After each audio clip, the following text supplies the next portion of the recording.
What was a loophole that you found and exploited the hell out of? Not real sure it's a loophole, but I'll still post it.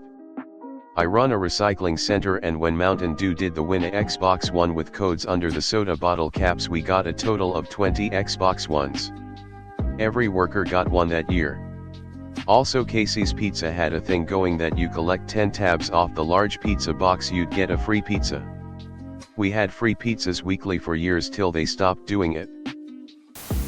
I used to abuse the McDonald's coffee stickers scheme for a couple of years. You needed to purchase 6 cups of coffee and get 7th free. You could just buy the stickers of eBay and stick them on the redemption cards, worked out 5 pence a coffee. Then they came out with the app loudly crying face. Back in the 80s we found vending machines which were not regularly serviced that would overflow the coin box and spill quarters on the floor. We used to scrape them out from under the machine with a stick. Was a good time to be a latchkey unattended minor. During my first year teaching, teachers were each allowed 1,500 photocopies a month. I had 150 students. That wasn't enough. One day, a co-worker announced that she was leaving for a different opportunity. I asked her for her copier code. They never deleted her code, so I had 3,000 copies per month for the last 5 months of the school year. My senior year of high school, a Chick-fil-A opened in our town, and to advertise the grand opening they put a free chicken sandwich coupon in the yellow pages of the phone book. No purchase, no stipulations. For whatever reason there was like 1,000 phone books stored in a storeroom off the gym. Me and my buddies ate a chicken sandwich damn near every single day of senior year. Burger King used to have an app where you'd shake your phone and it would sometimes display a free item.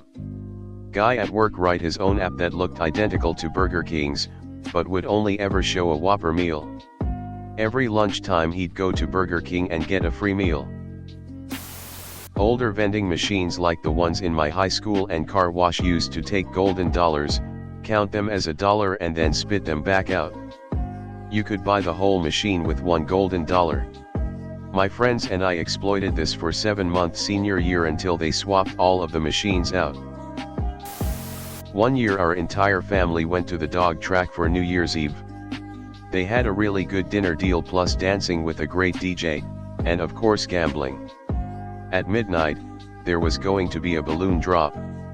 Each balloon had a strip of paper listing a prize in it. Most were small, like one free $2 bet, a free dessert, things like that. The grand prize was an all-expense-paid trip for 2 to Durango, Colorado to ride a scenic railroad.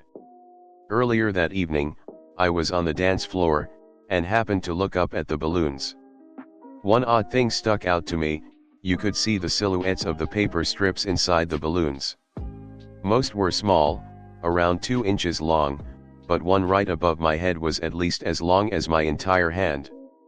I reasoned that that balloon had to have the grand prize in it, as it would take a lot of space to write out all expenses paid trip for 2 to Durango, Colorado for a ride on a historic railroad.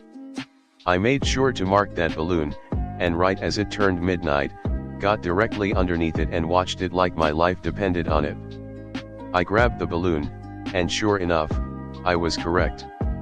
I won a $2,000 trip, but then I turned around and sold the trip on eBay and got enough money to then buy my wife's engagement ring. It worked out really well for me. You used to be able to order dollar coins from the mint. Pay for it on your credit card, free delivery. Get Sky Miles. Take dollar coins to bank, deposit, pay off bill. Repeat. Oh, I've got a good one.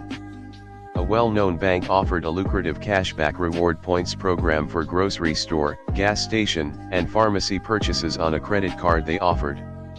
The promotion only lasted the first 6 months of opening the card, but you could open multiple cards and get the same benefits again every time you opened a new one. You know those prepaid debit cards you can buy at grocery stores? I maxed out the credit card every day buying those babies, then used them to pay off the credit card balance and just collected the cash from the reward points. Made thousands of dollars a day doing this. It felt illegal, but it wasn't. I effectively robbed the bank legally. And since credit card reward points are considered rebates, it was all tax-free. This eventually became my full-time job. It got more difficult to pull off over time as the grocery store employees understandably became increasingly suspicious of me and reluctant to keep selling me their cards at such a high volume. I had to start driving longer distances to new stores that didn't recognize me and work on charming store managers to dissuade them from hassling me. Still beat the hell out of any real job, though. I rode this gravy train for a little under a year before the bank sent me a letter in the mail gently informing me that they were aware of what I was doing and kindly requested that I stop. I didn't want to find out what would happen if I pressed my luck any longer, so I quit while I was ahead.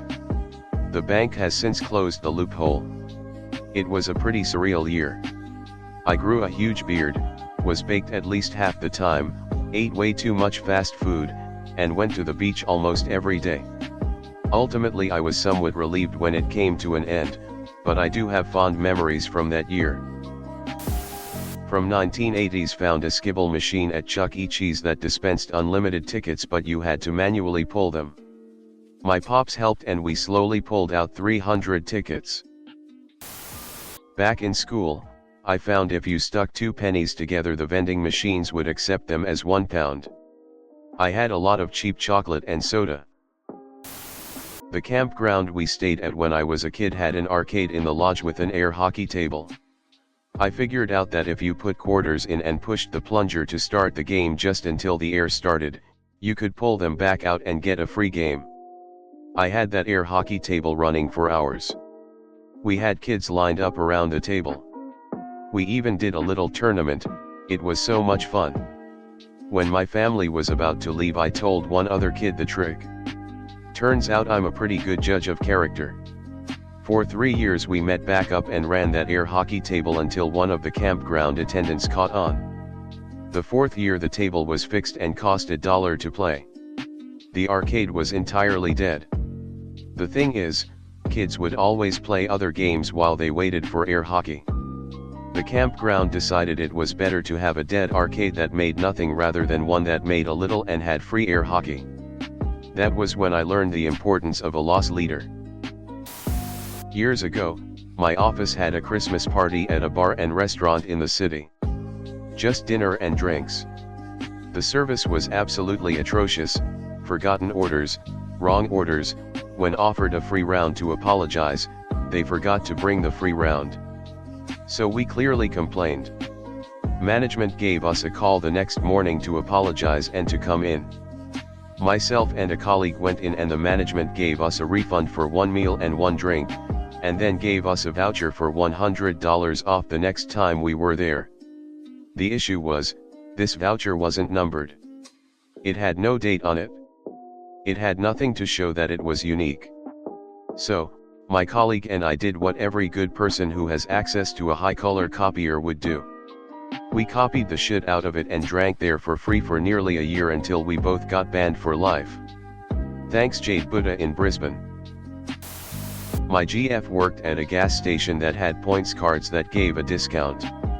If the customer didn't have one, she'd scan hers for them to get an item discount and we got the points for discount gas. Never paid over $1/gal the entire time she worked there. In the 80s, Coke had prizes under their bottle caps. We turned over the Sprite bottles to find the winners. College 1985. Had to take a risk and insurance class. The professor was terrible and I had no idea what he wanted us to learn.